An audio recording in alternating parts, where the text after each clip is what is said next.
ಕತೆ ನಿಮ್ಮ ಭಾವ ಚಾನಲ್ಗೆ ಸ್ವಾಗತ.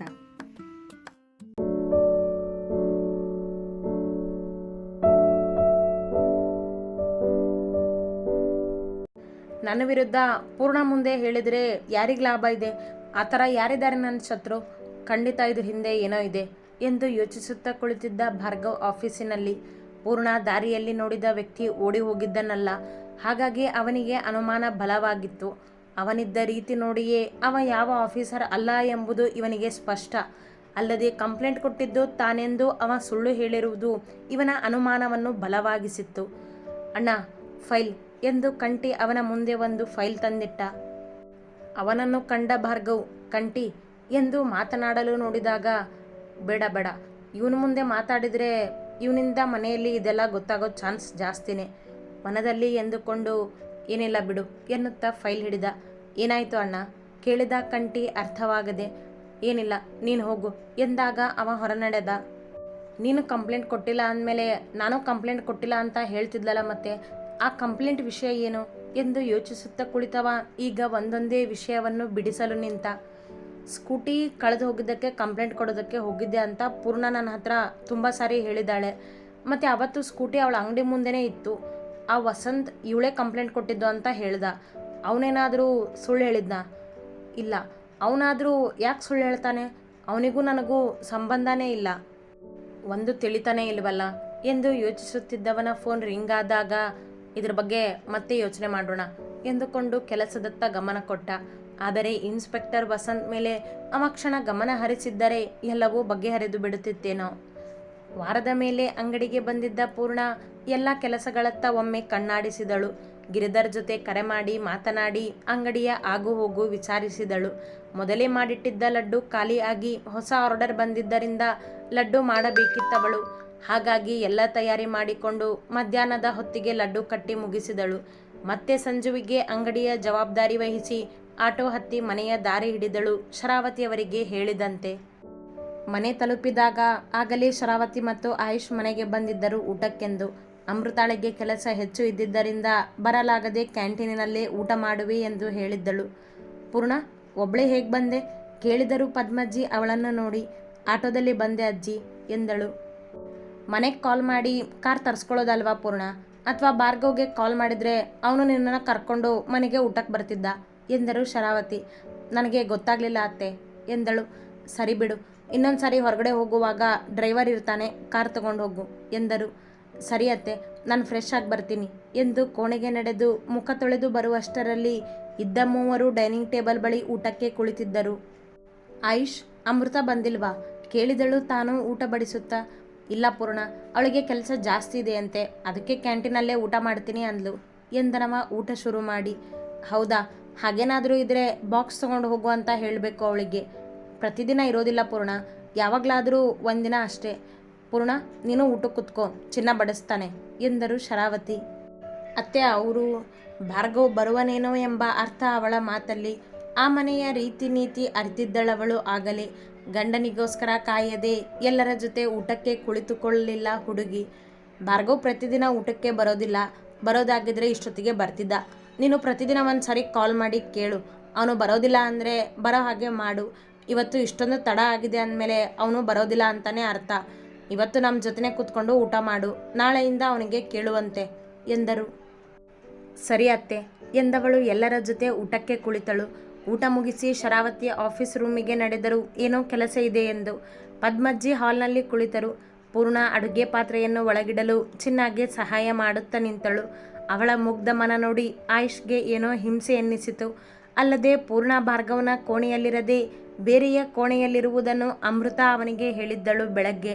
ತನ್ನ ಒಡ ಹುಟ್ಟಿದವನು ಅವಳನ್ನು ಹೆದರಿಸಿ ಮದುವೆ ಆಗಿದ್ದು ಈಗ ಅವಳಿಗೆ ನೋವು ಕೊಡುತ್ತಿರುವುದು ಅವನಿಗೆ ಈಗಲೂ ಸಂಕಟವೇ. ಪೂರ್ಣ, ನಾನು ನಿಮ್ಮ ಜೊತೆ ಮಾತಾಡಬಹುದಾ ಕೇಳಿದ ಅವಳು ಅಡುಗೆ ಮನೆಯಿಂದ ಹೊರಬಂದಾಗ. ಹೇಳಿ ಆಯುಷ್, ಏನು ಕೇಳಿದಳು ಒದ್ದೆಯಾದ ಕೈಗಳನ್ನು ಒರೆಸುತ್ತಾ. ಎಂದಳು. ಅಣ್ಣ ನಿನ್ನೆ ನಿಮಗೆ ತುಂಬ ಬೇಜಾರು ಮಾಡಿದ್ದಾನಾ ಕೇಳಿದ ಮೃದುವಾಗಿ. ಉತ್ತರಿಸಲು ತಡಕಾಡಿದವಳು. ಹಾಗೇನಿಲ್ಲ ಎಂದಳು ತಲೆ ತಗ್ಗಿಸಿ. ನನಗೆ ಗೊತ್ತಿದೆ ಪೂರ್ಣ, ಅಣ್ಣ ನಿಮಗೆ ಹೆದರಿಸಿ ಮದುವೆ ಆಗಿರೋದು, ಈಗ ನಿಮ್ಮನ್ನು ಕಾಡ್ತಿರೋದು ಎಲ್ಲನೂ ಗೊತ್ತಿದೆ ನನಗೆ ಎಂದವನ ಮಾತಿಗೆ ಪೂರ್ಣ ಅವನನ್ನೇ ನೋಡಿದಳು. ಅವಳಿಗೆ ತಿಳಿದಿರಲಿಲ್ಲ ಆಯುಷ್ಗೆ ಹೀಗೆ ತಮ್ಮಿಬ್ಬರ ಗುಟ್ಟು ಗೊತ್ತಾಗಿದೆ ಎಂದು. ಅವತ್ತು ಏನೋ ಸೀಕ್ರೆಟ್ ಇದೆ ಹೇಳಿ ಅಂತ ನಿಮ್ಗೆ ಕೇಳಿದಾಗ ನೀವು ಹೇಳಿಲ್ಲ. ಆದರೆ ನಾನು ಜಾಣತನದಿಂದ ಕಂಟಿ ಬಾಯಿ ಬಿಡಿಸಿ ಎಲ್ಲನೂ ತಿಳ್ಕೊಂಡೆ. ಮದುವೆಗೂ ಮೊದಲು ಇದ್ರ ಬಗ್ಗೆ ಅಣ್ಣನ ಹತ್ರ ಮಾತಾಡಿದ್ದೀನಿ ಕೂಡ. ಆದರೆ ಅವನು ನಿಮ್ಮದೇ ತಪ್ಪು, ನಿಮ್ಮ ಹತ್ರ ಕ್ಷಮೆ ಕೇಳೋದಿಲ್ಲ ಅಂತಿದ್ದಾನೆ ಎಂದಾಗ ಪೂರ್ಣ ಬೇಸರದಿಂದ ತಲೆ ತಗ್ಗಿಸಿದಳು. ಆದರೆ ನನಗೆ ಗೊತ್ತಿದೆ ಪೂರ್ಣ, ನೀವು ಆ ಥರ ಕಂಪ್ಲೇಂಟ್ ಕೊಟ್ಟಿಲ್ಲ ಅಂತ. ನನಗೆ ನಿಮ್ಮ ಮೇಲೆ ನಂಬಿಕೆ ಇದೆ. ನಿಮಗೆ ನನ್ನ ಮೇಲಿರೋ ನಂಬಿಕೆ ಭಾರ್ಗವ್ಗೆ ನನ್ನ ಮೇಲೆ ಇಲ್ಲ. ಅಯ್ಯೋ, ಅವನು ಅಂದ್ಕೊಂಡಿರೋ ಹಾಗೆ ಮದುವೆನೂ ಆಗಿದೆ. ಈಗ ಅದ್ರ ಬಗ್ಗೆ ಎಲ್ಲ ಯೋಚನೆ ಮಾಡಿ ಉಪಯೋಗ ಇಲ್ಲ. ನೀವು ಇದ್ರ ಬಗ್ಗೆ ಹೆಚ್ಚು ತಲೆ ಕೆಡಿಸ್ಕೋಬೇಡಿ ಎಂದವಳು ಅವನಿಂದ ಸರಿದು ಕೋಣೆಯ ಮೆಟ್ಟಿಲು ಹತ್ತಿದಳು. ತನ್ನ ಮನದ ನೋವನ್ನು ಆಯುಷ್ ಮುಂದೆ ಬಿಚ್ಚಿಡುವ ಮನಸ್ಸಿಲ್ಲ ಅವಳಿಗೆ. ತನ್ನ ತೊಂದರೆಗೆ ಮತ್ತೊಬ್ಬರನ್ನು ಎಳೆಯುವಳೇಕೆ? ನಿಮ್ಮ ತಪ್ಪಿಲ್ಲ ಅಂತ ಅಣ್ಣನಿಗೆ ಗೊತ್ತು ಮಾಡಿಸ್ತೀನಿ ಪೂರ್ಣ.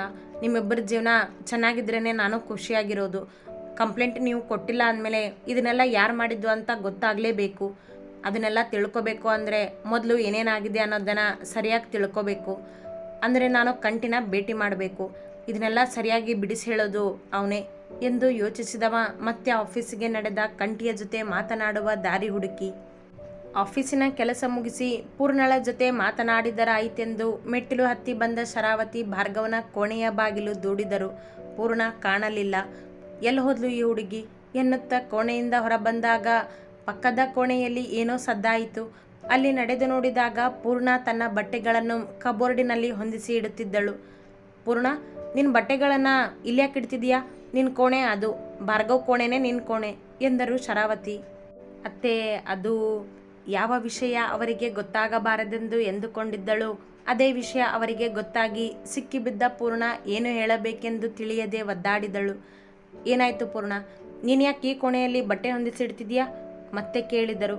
ಅತ್ತೆ, ನಿಮ್ಮ ಮಗನಿಗೂ ನನಗೂ ಅಡ್ಜಸ್ಟ್ ಆಗೋದಕ್ಕೆ ಸ್ವಲ್ಪ ಟೈಮ್ ಬೇಕು, ಅದಕ್ಕೆ ನಾನು ಈ ಕೋಣೆಯಲ್ಲಿದ್ದೀನಿ ಎಂದಳು ಭಾರ್ಗವ್ ಹಿಂದಿನ ರಾತ್ರಿ ರೇಗಿದ್ದನ್ನು ಮುಚ್ಚಿಟ್ಟು.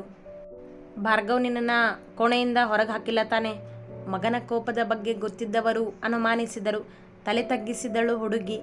ಅವಳ ಮುಖಭಾವ ನೋಡಿಯೇ ಅರಿತವರು, ಬರಲಿ ವಿಚಾರಿಸ್ಕೊತೀನಿ ಅವನನ್ನು, ಯಾವಾಗಲೂ ತನ್ನ ಹಠನೇ ನಡಿಬೇಕು ಅಂತಾನೆ ಎಂದರು ಭಾರ್ಗವನ ಮೇಲೆ ಕೋಪ ತೋರುತ್ತಾ. ಅತ್ತೆ, ಅವ್ರಿಗೇನೂ ಹೇಳಬೇಡಿ, ಖಂಡಿತ ನಮಗೆ ಸ್ವಲ್ಪ ಸಮಯ ಬೇಕು. ಅವರೇ ನನ್ನನ್ನು ಕೋಣೆಯಿಂದ ದೂರ ಇಟ್ಟಾಗ ನಾನು ಮತ್ತೆ ಅವ್ರ ಕೋಣೆಗೆ ಹೋಗೋದು ಸರಿ ಇರೋದಿಲ್ಲ ಎಂದವಳಿಗೆ ಅವನ ಮುಂದೆ ತಲೆಬಾಗಲು ಇಷ್ಟವಿಲ್ಲ. ನೀವಿಬ್ಬರು ಖುಷಿಯಾಗಿರಬೇಕು ಅಂತ ನಾವು ಮದುವೆ ಮಾಡಿದ್ದು ಪೂರ್ಣ, ಹೀಗೆ ದೂರ ಇರಲಿ ಅಂತ ಅಲ್ಲ. ಬೇಸರದಿಂದ ನುಡಿದರು. ಸ್ವಲ್ಪ ಸಮಯ ಕೊಡಿ ಅತ್ತೆ, ತಾವಿಬ್ಬರೂ ಒಂದಾಗುವರೆಂಬ ನಂಬಿಕೆ ಇಲ್ಲದಿದ್ದರೂ ಅವರ ಸಮಾಧಾನಕ್ಕೆ ಎಂದಳು. ಒಪ್ಪಲಿಲ್ಲ ಅವರ ಮನ. ಅವ್ರ ಮುಂದೆ ಇದ್ರ ಬಗ್ಗೆ ಏನೂ ಮಾತಾಡಬೇಡಿ ಅತ್ತೆ, ಅವ್ರ ಕೋಪ ನಿಮಗೆ ಗೊತ್ತೇ ಇದೆ. ಮತ್ತೆ ಈ ವಿಷಯದಿಂದ ನಮ್ಮಿಬ್ಬರ ಮಧ್ಯೆ ಆಗಲಿ ನಿಮ್ಮಿಬ್ಬರ ಮಧ್ಯೆ ಆಗಲಿ ಜಗಳ ವಾದ ಬೇಡ ಎಂದಳು ಅವರ ಕೈ ಹಿಡಿದು. ಒಪ್ತೀನಿ ಪೂರ್ಣ, ಆದರೆ ಇದು ಹೀಗೆ ಮುಂದುವರಿಬಾರದು ಎಂದರು. ಅವಳು ಒಪ್ಪಿ ತಲೆ ಆಡಿಸಿದಳು. ಇಬ್ಬರೂ ಕುಳಿತು ಸಾಕಷ್ಟು ವಿಷಯ ಮಾತನಾಡಿದರು.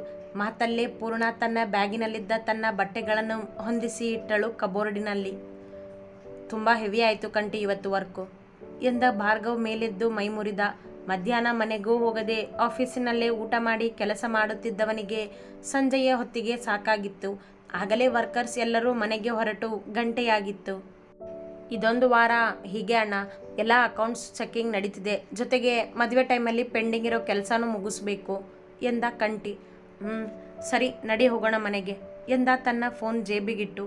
ಅಣ್ಣ, ನನಗೆ ಸ್ವಲ್ಪ ಕೆಲಸ ಇದೆ, ನೀವು ಮನೆಗೆ ಹೋಗಿರಿ ಅಣ್ಣ, ನಾನು ಕೆಲಸ ಮುಗಿಸ್ಕೊಂಡು ಮನೆಗೆ ಹೋಗ್ತೀನಿ ಎಂದ ಕಂಟಿ ಆಯುಷ್ ಬಳಿ ಹೋಗಬೇಕಿತ್ತು. ಓಕೆ ಬಾಯ್ ಎಂದ ಭಾರ್ಗವ್ ಹೊರನಡೆದಾಗ ತನ್ನ ಫೋನ್ ಹಿಡಿದು ಆಯುಷ್ಗೆ ಕರೆ ಮಾಡಿದ ಕಂಟಿ. ಅಣ್ಣ, ಈಗ ಬರ್ತಿದ್ದೀನಿ ಎಂದ.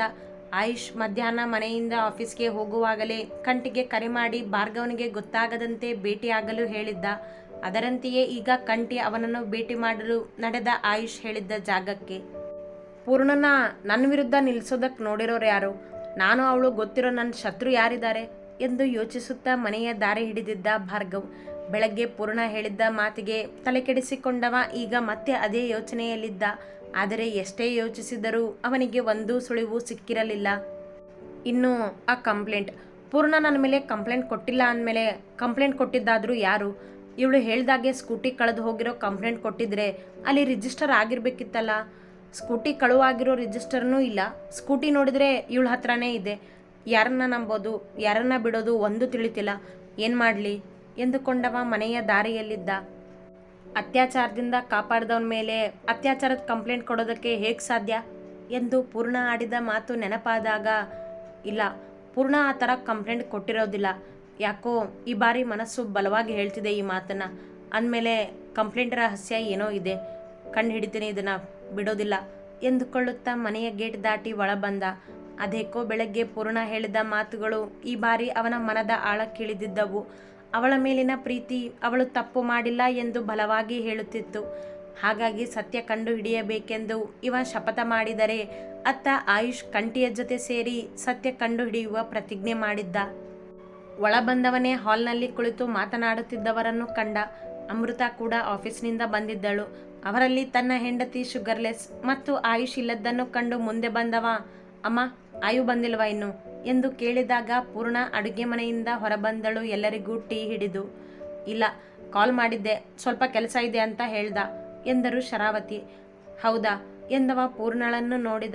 ಅವಳು ಇವನನ್ನೇ ನೋಡಿ ಮುಖ ತಿರುಗಿಸಿದಳು. ಅವನ ಮೇಲಿನ ಕೋಪ ಬೆಳಗ್ಗೆಯೇ ಕರಗಿತ್ತವಳಿಗೆ. ಆದರೂ ಹುಸಿ ಮುನಿಸು. ಕುತ್ಕೋಬಾರೋ, ಟೀ ಕುಡಿ ಕರೆದರು ಪದ್ಮಜ್ಜಿ. ನಾನು ಫ್ರೆಶ್ ಆಗಬೇಕು ಅಜ್ಜಿ ಎಂದವನೇ ಅಡುಗೆ ಮನೆಯತ್ತ ನೋಡುತ್ತಾ, ಚಿನ್ನ, ಸ್ಟ್ರಾಂಗ್ ಟೀ ಕೊನೆಗೆ ತಗೊಂಡು ಬಾ ಎಂದು ಮೆಟ್ಟಿಲತ್ತ ಹೆಜ್ಜೆ ಇಟ್ಟ. ಚಿನ್ನ ಅಲ್ಲ, ಪೂರ್ಣಂಗೆ ಹೇಳು ಭಾರ್ಗವ್, ಇನ್ನು ಮುಂದೆ ಅವಳೇ ನೀನು ಎಲ್ಲ ಬೇಕು ಬೇಡನ ನೋಡ್ಕೊಳ್ಳೋದು ಎಂದರು ಪದ್ಮಜ್ಜಿ. ಅವರ ಮಾತಿಗೆ ನಿಂತು ಪೂರ್ಣಳತ್ತ ನೋಡಿದ ಭಾರ್ಗವ್, ಓ ಹೌದಲ್ವಾ ಅಜ್ಜಿ, ನಾನು ಎಲ್ಲ ಕೆಲಸನೂ ನನ್ನ ಹೆಂಡತಿನೇ ನೋಡ್ಕೋಬೇಕು. ಅವಳನ್ನೇ ನೋಡುತ್ತಾ ಕಾಡುವಂತೆ ಎಂದವ. ಪೂರ್ಣ, ಸ್ಟ್ರಾಂಗ್ ಟೀ ತಗೊಂಡು ಬಾ, ಶುಗರ್ಲೆಸ್ ಬೇಡ ಕಾಡುವಂತೆ ಎಂದು ಕೋಣೆಗೆ ನಡೆದ. ಅಯ್ಯೋ ದೇವ್ರೆ, ಇವನಿಗೆ ಟೀ ತಗೊಂಡು ಹೋಗೋದೇ ಕೆಲಸ ಆಗಿದೆ ನನಗೆ. ಈ ಅಹಂಕಾರಿ ನನ್ನನ್ನು ಕಾಡೋದಕ್ಕೆ ಕಾಯ್ತಿರ್ತಾನೆ ಮನದಲ್ಲೇ ಎಂದುಕೊಂಡ ಪೂರ್ಣ ಅಡುಗೆ ಮನೆಗೆ ನಡೆದಳು. ಅತಿ ಹೆಚ್ಚಿನ ಕಥೆಗಳಿಗಾಗಿ ಹಿಂಬಾಲಿಸಿ ಪ್ರತಿಲಿಪಿ ಆ್ಯಪ್ನಲ್ಲಿ ಪ್ರತಿಮಾ SH ಅವರನ್ನು.